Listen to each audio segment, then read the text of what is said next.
Ketukan dari dalam lemari.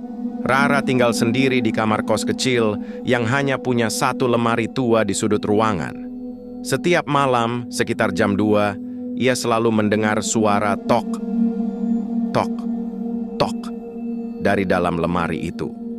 Awalnya ia pikir hanya tikus, sampai suatu malam suara itu membalas setiap kali ia mengetuk balik.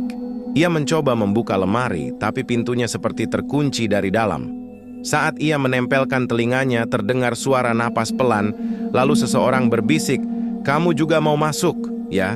Rara mundur ketakutan, berlari keluar kamar. Tapi sebelum pintu tertutup, lemari itu terbuka sendiri perlahan. Di dalamnya, ada seseorang yang terlihat persis seperti dirinya, tersenyum dari kegelapan. Dan sejak malam itu, kamar kos Rara tak pernah kosong.